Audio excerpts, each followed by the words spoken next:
Hello students, today's topic in your subject in business regulatory framework is essentials of a valid contract. Essentials, ESSENTIALS,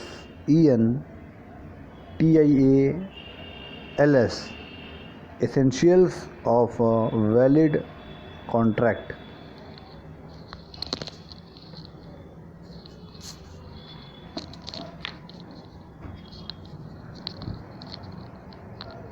essentials of valid contract means हुआ कि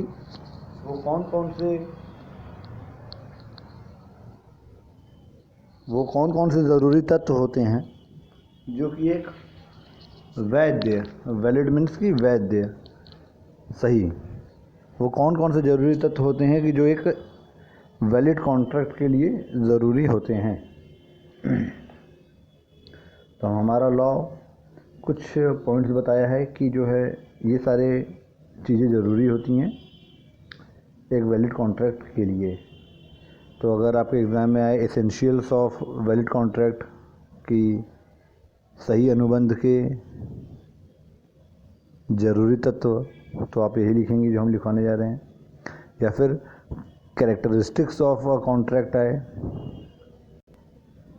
तो भी आप यही लिखेंगी, या characteristics of valid contract आए तो भी ये लिखेंगी। Means essential of valid contract आए तो भी यही चीज़ें लिखाएंगी, कैरेक्टरिस्टिक्स ऑफ कॉन्ट्रैक्ट आए यही लिखाएगा, और कैरेक्टरिस्टिक्स ऑफ वैलिड कॉन्ट्रैक्ट आए तो यही लिखाएगा। मीन्स कॉन्ट्रैक्ट और वैलिड कॉन्ट्रैक्ट एक ही चीज़ है।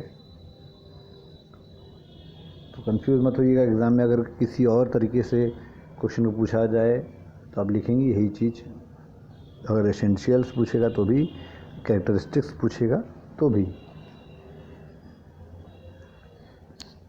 लिखिए,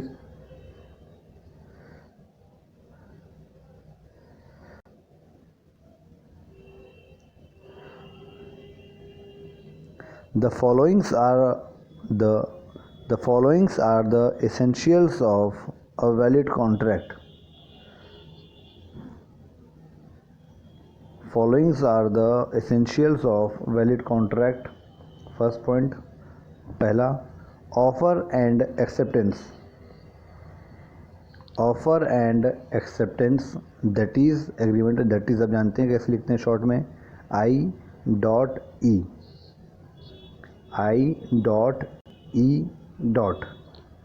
small I dot small E dot, इसे डेट इज़ बोलते हैं शॉर्ट में। That is agreement means offer and acceptance, किसी ने ऑफ़र दिया दूसरे ने एक्सेप्ट किया, जिसको हम एग्रीमेंट बोलते हैं। आपने लास्ट क्लास में पढ़ा भी था इन चीज़ों को।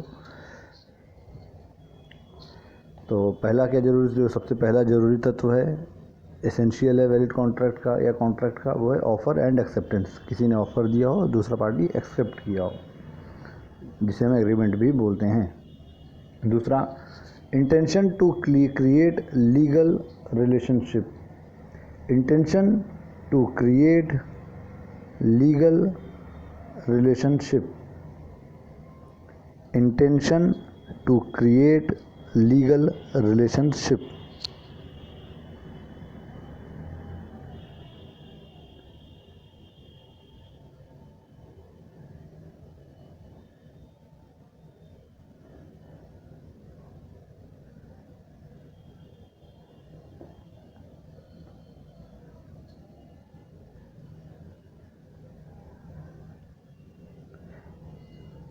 तो intention to create, intention means होता है कि एक कानूनी रिश्ता बनाने का विचार होना। इंटेंशन मीन्स विचार, इंटेंशन मीन्स होता है कि विचार। तो intention to create legal relationship means हुआ कि कानूनी रिश्ता बनाने का विचार होना चाहिए। अब जैसे कि इसका एग्जांपल से समझिए, intention to create legal relationship means क्या हुआ। अगर आप अपने किसी फ्रेंड को डिनर पे बुलाती हैं, अपनी किसी फ्रेंड को आप डिनर पे बुलाती हैं और वो 200 का ऑटो रिज़र्व करके वो आपके घर आती है डिनर करने, और आपसे बोलती हैं कि आज मेरा मूड बदल गया, अब हम तुम्हें डिनर नहीं कराएंगे, जाओ तुम वापस घर जाओ, आज मेरा मूड ऑफ हो गया, पापा ने मुझे डांटा है और आज हम तुम्हें डिनर नहीं कराएंगे, मेरा प्लान कैंसिल हो गया, अब तुम वापस घर जाओ अपने। तो क्या वो आपकी फ्रेंड कोर्ट जा सकती है? क्या कोर्ट में जाके अपील कर सकती है कि इसकी वजह से मेरा टाइम लॉस हुआ, मेरा 200 रुपये का ऑटो वाला आने का लगा, 200 रुपये जाने का लगा, मैं 400 रुपये का लॉस हुआ, और ये खाना जो नहीं खिलाई वो अलग, हमें भूखे पेट रात में सोना पड़ा घर पे वापस जाके, और शर्म के मारे हमने बताया भी नहीं मम्मी को कि वहाँ पे गए थे खाने, और भूखे पेट हमें वापस आना पड़ा और भूखे पेट सोना पड़ा। तो इसलिए आप कोर्ट जाएंगी और उससे 400 रुपये वसूलेंगी और प्लस उस डिनर का पैसा भी वसूलेंगी। नहीं, ऐसा आप नहीं कर सकती। कोर्ट ये बोलता है कि अगर आप इस तरह के फ्रेंडली रिलेशन में कुछ डिनर हो गया या कहीं घूमने की बात होती है तो इससे कोई लीगल रिलेशनशिप नहीं बनता। इसमें कानून आपका कोई हेल्प नहीं करेगा। वो जो 400 रुपये का लॉस हुआ है आपको, वो खुद ही बियर करना पड़ेगा, और न ही कानून कोई उसे सज़ा देगा आपके फ्रेंड को जिसने आपको डिनर नहीं कराया। उसको कोई पनिशमेंट भी नहीं मिलेगा। जो कि आप बोलेंगे सर ये तो उसने हमें ऑफ़र दिया था डिनर करने का, हमने एक्सेप्ट किया था डिनर करने का, ऑफ़र एक्सेप्ट, तो एग्रीमेंट हो गया था, ये वो है, लेकिन लॉ बोलेगा कि नहीं, इसको लीगल रिलेशनशिप नहीं बोलते हैं, इसे कानूनी चीज़ें नहीं बोलते हैं। तो लीगल रिलेशनशिप मीन्स क्या होता है, जैसे कोई कमर्शियल चीज़ें हुई, कुछ ख़रीदने के लिए, कुछ बेचने के लिए, इन सब चीज़ों को लीगल रिलेशनशिप बोला जाता है। इस तरह के डोमेस्टिक या फिर फ्रेंडली बातों को खाने के लिए, खिलाने के लिए, पिलाने के लिए या घूमने के लिए चीज़ों को लीगल रिलेशनशिप नहीं बोलते हैं। थर्ड पॉइंट लिखिए, competence of parties to do contract। competence of parties to do a contract। competence का स्पेलिंग लिखिए, COMPETENCE।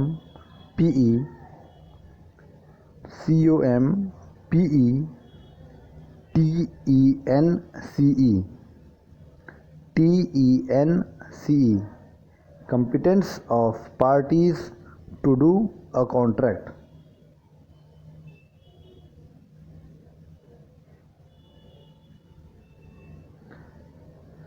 Competence of parties to do a contract means कि हमारा लॉ कुछ लोगों को मना किया हुआ है कि वो लोग कॉन्ट्रैक्ट नहीं कर सकते, वो लोग कॉन्ट्रैक्ट करने के लायक नहीं होते। वो कॉम्पिटेंस मीन्स कि कॉन्ट्रैक्ट करने के लायक, कॉन्ट्रैक्ट करने के लायक वो लोग नहीं होते। जैसे कि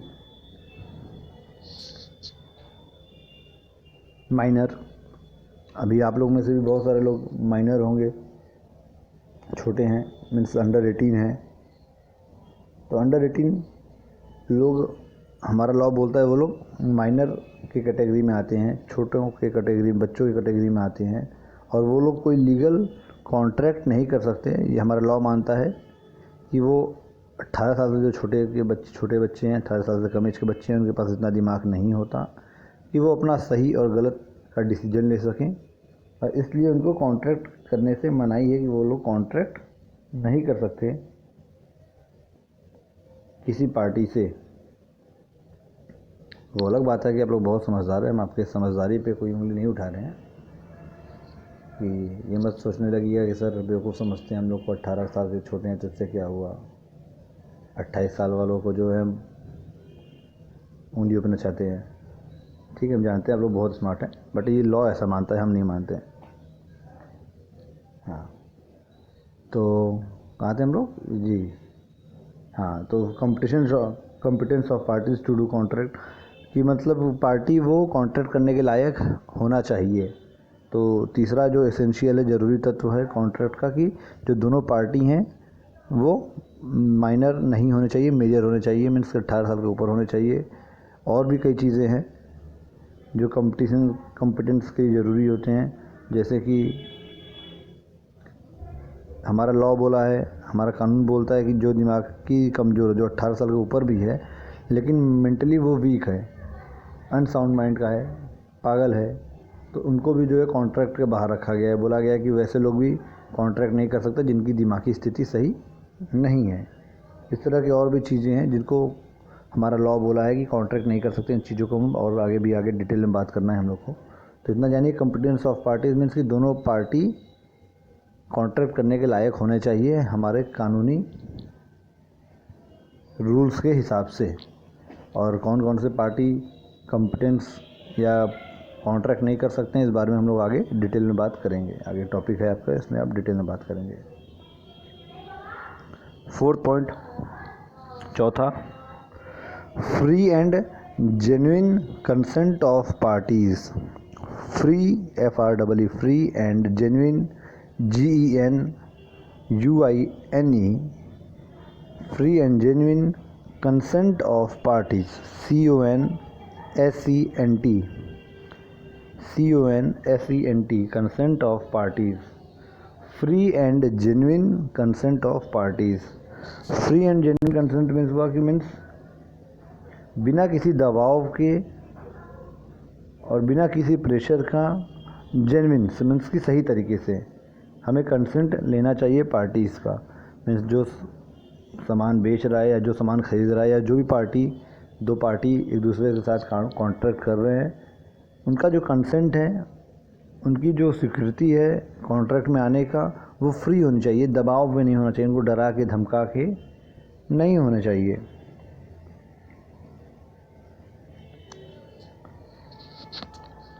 लिखिए इसके अंदर, free and genuine consent of parties के अंदर लिखिए, अकॉर्डिंग टू सेक्शन 13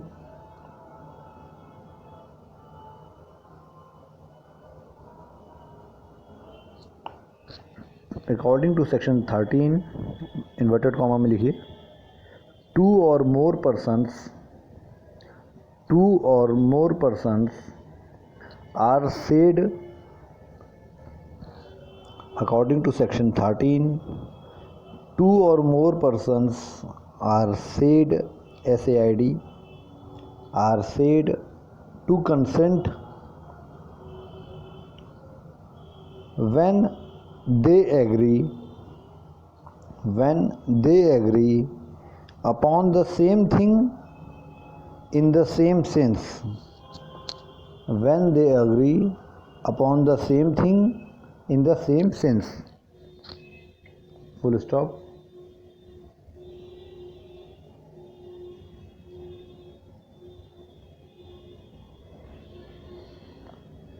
अब नेक्स्ट पैरा चेंज करके एक लाइन लिखिए, according to section 14,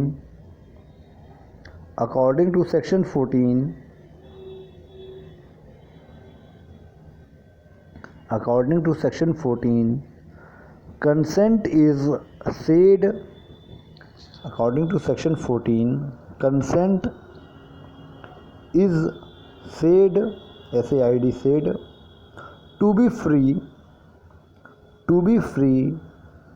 when it is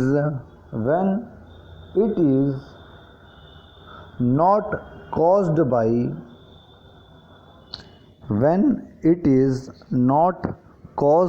CAUSED, caused by means section 14 बोलता है कि कंसेंट को, दोनों पार्टियों के कंसेंट को फ्री माना जाएगा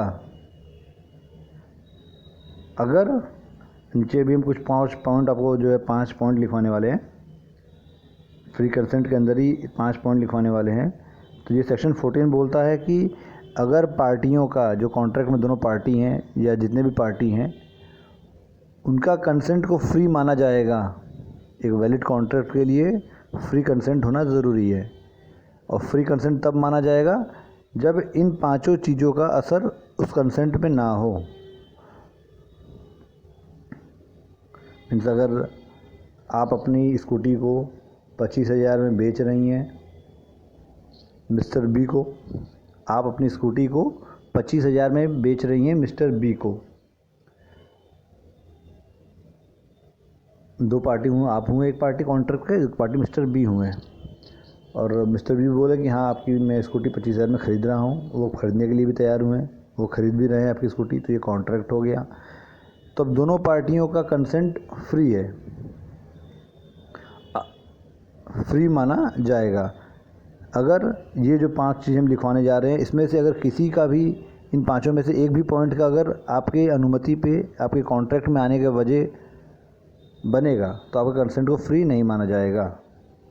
चलिए पहले आप 5 पॉइंट लिखिए, फिर हम आपको बताते हैं। पहला लिखिए कोअर्सन, COER CION,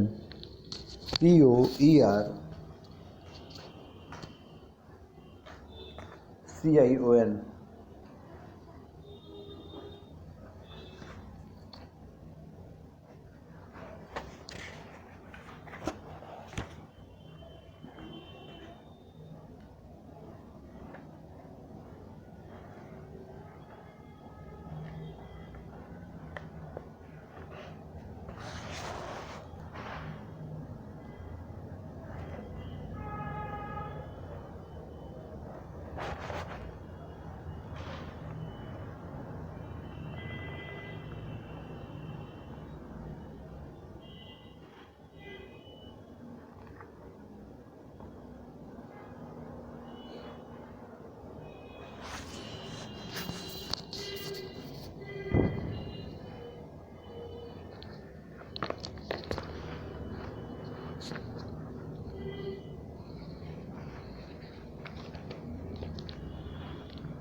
हाँ, तो पहला था इसमें कोर्सन COERCION, जिसे हिंदी में बोलते हैं उत्पीड़न। कोर्सन जो है सेक्शन 15 में डिफाइन किया गया है, उसके आगे ब्रैकेट में लिख लीजिए सेक्शन 15। तो कोर्सन मीन्स क्या होता है? डरा धमका के। आप अपनी स्कूटी 25,000 में बेचने के लिए बोली मिस्टर बी से। मिस्टर बी अभी सोच ही रहे थे कि स्कूटी खरीदे कि ना खरीदें। आप अपने बैग में से एक पिस्टल निकाली, गन निकाली और मिस्टर बी के सिर पे रख दी। स्कूटी खरीदोगे कि नहीं मेरा? 25,000 दोगे कि नहीं दोगे स्कूटी के बदले? तो बेचारा मिस्टर बी 25,000 के 25 लाख भी दे देगा, जान है तो जहान है। तो मिस्टर बी ने तुरंत बोला, जी जी जी, मैं आपकी स्कूटी खरीद रहा हूँ और आपको 25,000 रुपये दे रहा हूँ। तो ये क्या है? ये कॉन्ट्रैक्ट सही नहीं माना जाएगा, क्योंकि यहाँ पे कंसेंट जो आप ले रही हैं मिस्टर बी का, आप जो है अनुमति ले रही हैं, वो स्वतंत्र नहीं है, वो फ्री नहीं है, वो फ्री कंसेंट नहीं कहलाएगा। क्यों? क्योंकि उनको आप सिर पे बंदूक रखी हुई हैं और उनको आप डरा रही हैं। डरा के आप उनका कंसेंट ले रही हैं कॉन्ट्रैक्ट में आने के लिए। तो इस कंसेंट को फ्री नहीं माना जाएगा और इस कॉन्ट्रैक्ट को भी सही नहीं माना जाएगा, क्योंकि आप उनको डरा के धमका के इस कॉन्ट्रैक्ट में लाएंगे।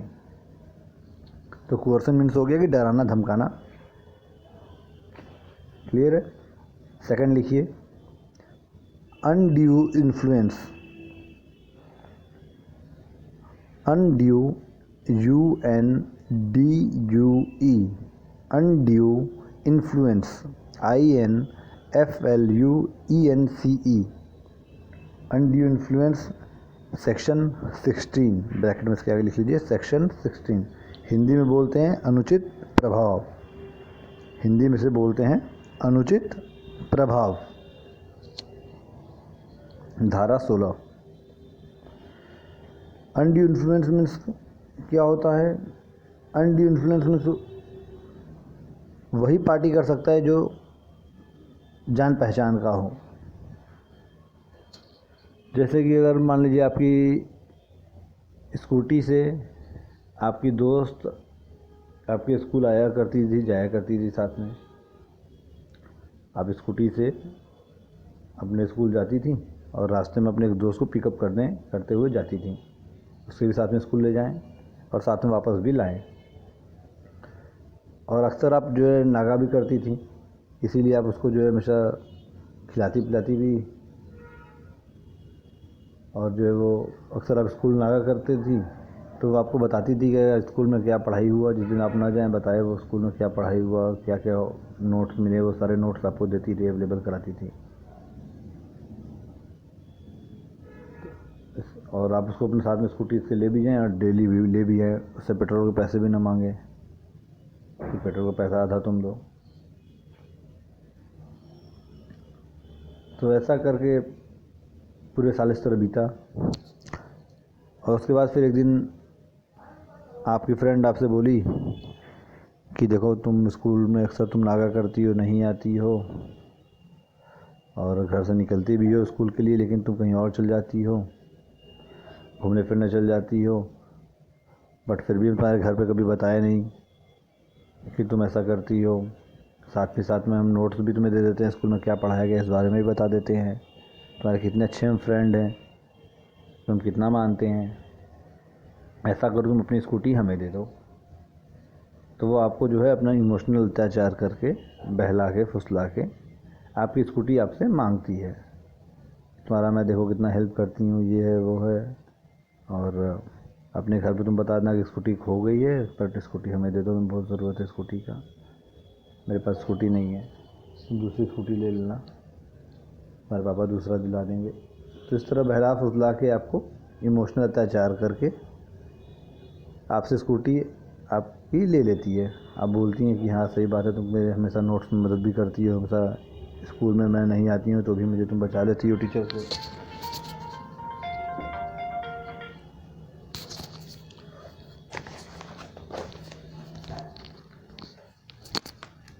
एक सेकंड होल्ड करिएगा आप लोग।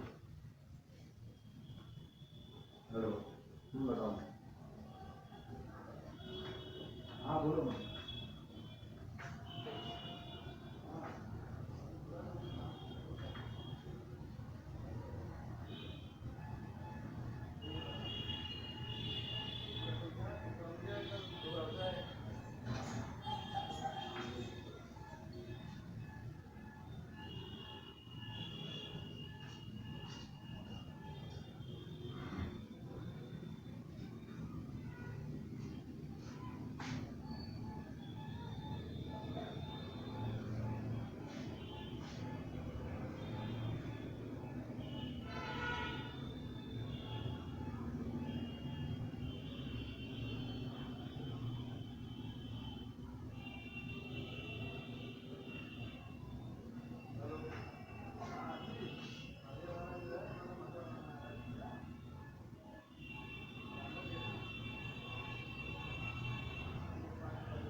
हाँ, तो कहाँ थे हम, सॉरी वेट करना पड़ा आप लोगों को। अनड्यू इन्फ्लुएंस पे थे। तो आपकी फ्रेंड आपको स्कूटी के लिए आपको इमोशनल अत्याचार करके आपसे स्कूटी ले लेती है और वो चल जाती है।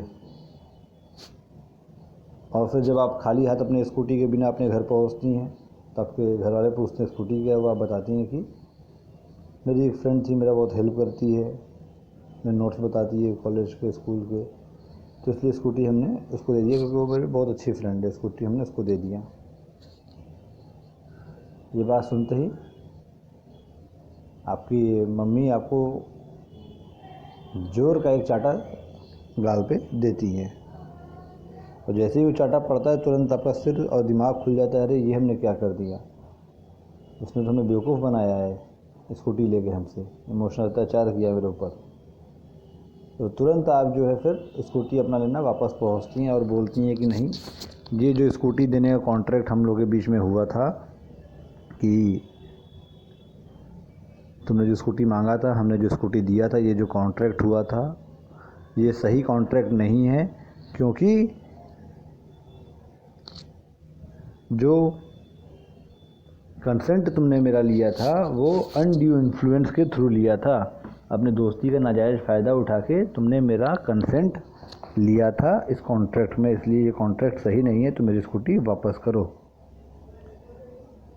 तो अनुचित प्रभाव मतलब यही हुआ कि अपने दोस्ती का, अपने रिलेशन का गलत इस्तेमाल करके किसी का कंसेंट लिया जाए अगर, तो उसे सही कॉन्ट्रैक्ट नहीं माना जाएगा। नेक्स्ट पॉइंट लिखिए। तीसरा, पहला उत्पीड़न था, दूसरा अनुचित प्रभाव, पहला कोर्सन था, दूसरा अनड्यू इन्फ्लुएंस, तीसरा लिखिए फ्रॉड, FRAUD, फ्रॉड।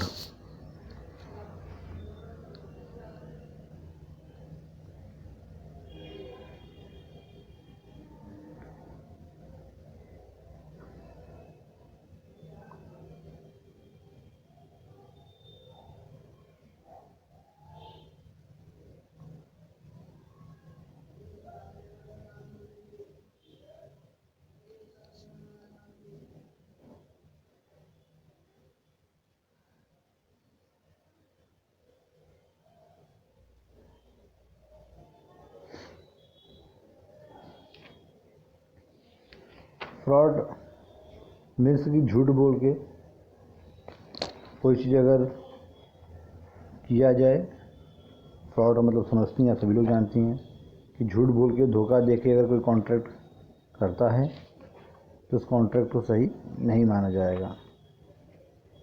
अगर किसी दोनों में से या जितने भी पार्टीज़ हैं उसमें से कोई भी पार्टी अगर झूठ बोलता है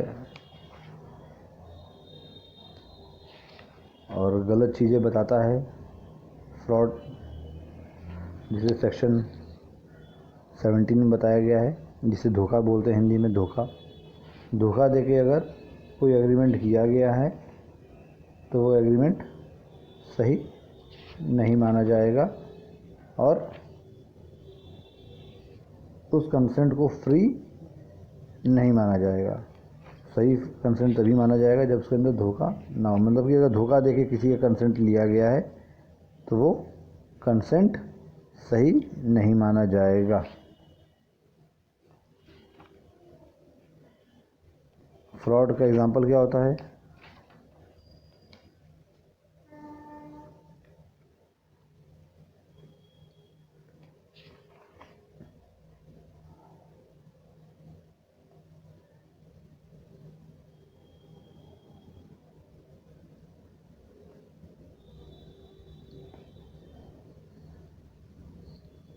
फ्रॉड मीन्स की जानबूझ के अगर किसी चीज़ के बारे में झूठ बोल के दिया गया हो तो उसे फ्रॉड बोला जाएगा। कि हम अपनी स्कूटी बेच रहे थे मिस्टर बी को, हम जानते थे कि मेरी स्कूटी स्टार्ट ही नहीं होती है, उसका इंजन पूरा ख़राब हो चुका है, वो चलती ही नहीं है बिल्कुल। उसके बावजूद हम मिस्टर बी से बता रहे हैं कि ये बहुत अच्छी स्कूटी है, 70 का एवरेज देती है, 100 की स्पीड से दौड़ती है, इसको आप ले जाइए। तो जब जानबूझ के किसी को गलत बात बताते हैं तो वो फ्रॉड होता है। तो फ्रॉड मीन्स फिर झूठ बोल के हम फ्रॉड करके अगर हम कोई कॉन्ट्रैक्ट कर रहे हैं तो उस कॉन्ट्रैक्ट को कंसेंट को फ्री नहीं माना जाएगा। क्लियर?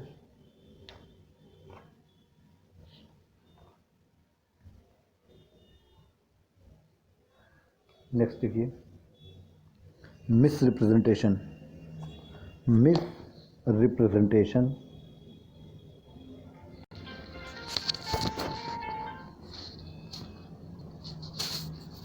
मिस रिप्रेजेंटेशन जिसे हिंदी में बोलते हैं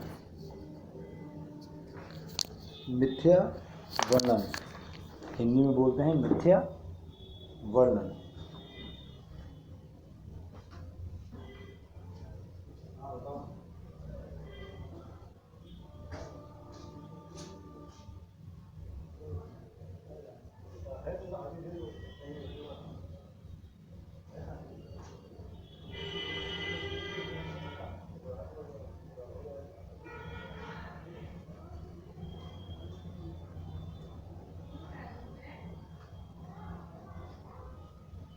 मिस रिप्रेजेंटेशन क्या होता है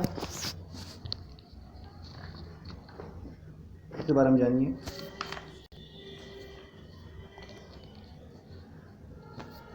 सेक्शन 18 बताता है मिस रिप्रेजेंटेशन के बारे में।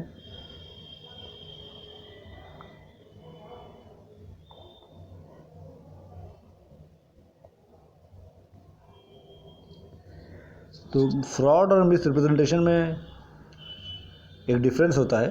फ्रॉड में भी हम गलत चीज़ें बताते हैं और मिस रिप्रेजेंटेशन में भी हम चीज़ों को गलत बताते हैं, लेकिन दोनों में डिफरेंस होता है। फ्रॉड में हम जानबूझ के गलत बताते हैं और मिस रिप्रेजेंटेशन में हम उस गलत चीज़ को ही सही मानते हैं और इसलिए गलत बताते हैं। फ्रॉड तो आप जानिए क्या होता है, मिस रिप्रेजेंटेशन समझिए क्या होता है। आपके पास एक स्कूटी थी, आप स्कूटी अपना मिस्टर बी को बेच रही हैं।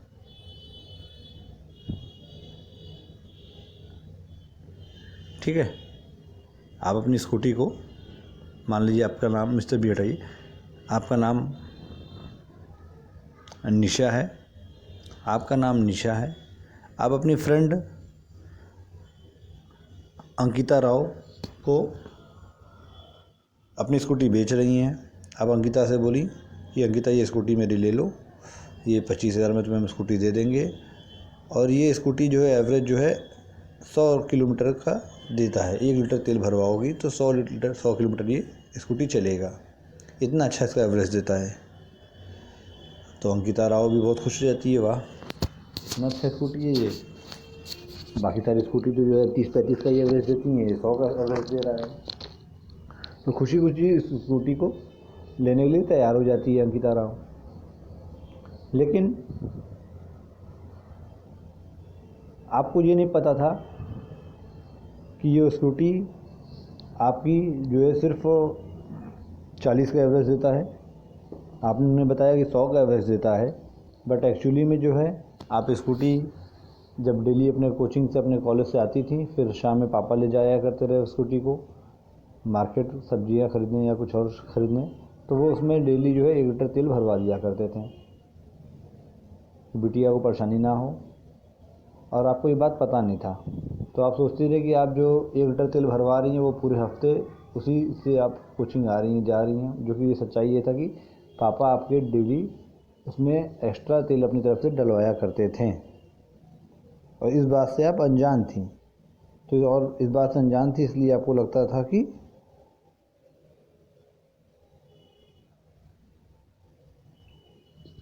स्कूटी आपकी 100 की एवरेज देती है।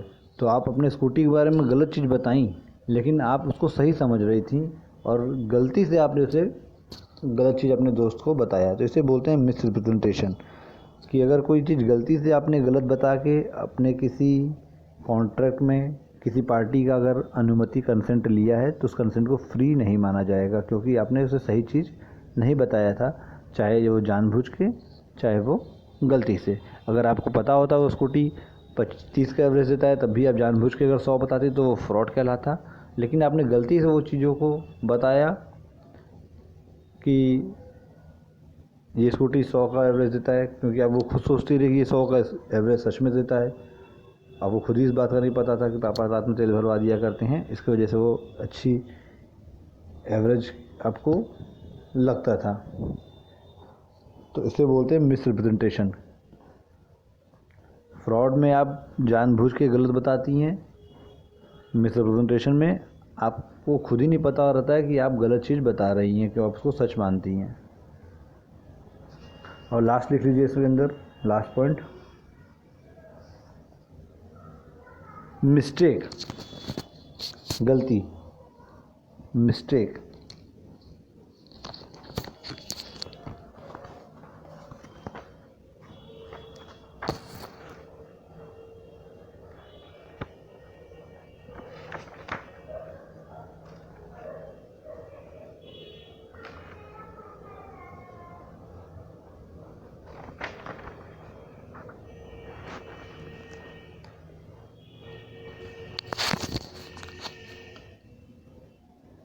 मिस्टेक क्या होता है, गलती क्या होता है?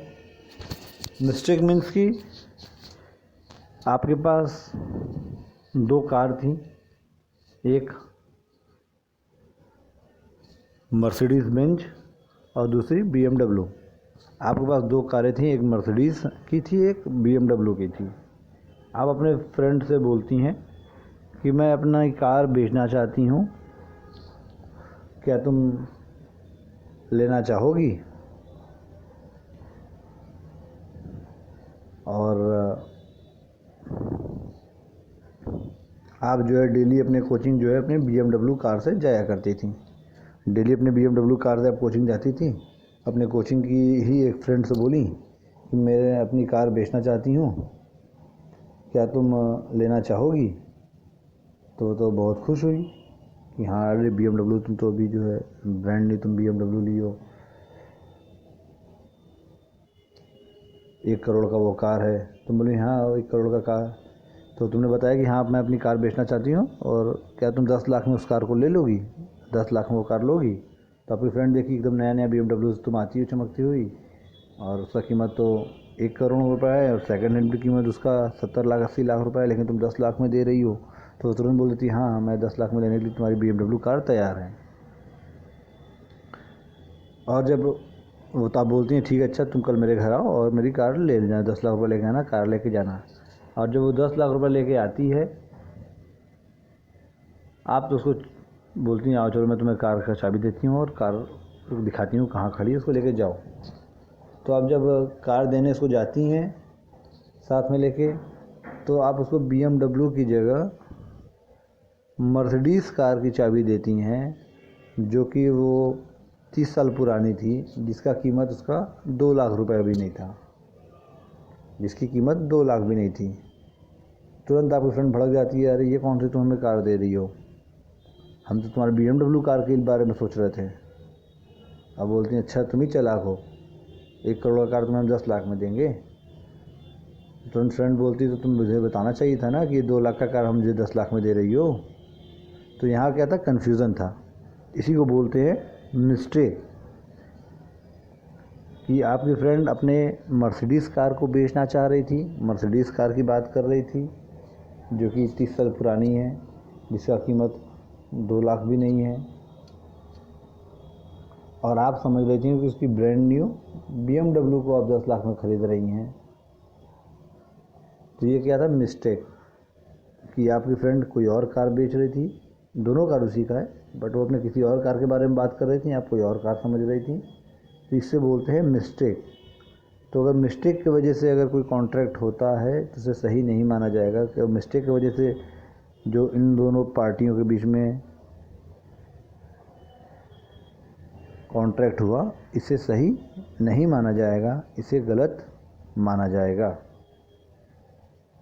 तो ये जो 5 चीज़ हमने लिखवाया आपको, coercion, undue influence, fraud, misrepresentation, mistake, इन पांचों में से किसी भी एक की वजह से अगर कॉन्ट्रैक्ट का कंसेंट मिला रहेगा, इन पांचों में से किसी भी एक वजह से, या इन पांचों में से किसी भी चीज़ों का यूज़ करके अगर किसी पार्टी का कंसेंट लिया गया है, तो उस कंसेंट को फ्री नहीं माना जाएगा, उस कॉन्ट्रैक्ट को सही नहीं माना जाएगा।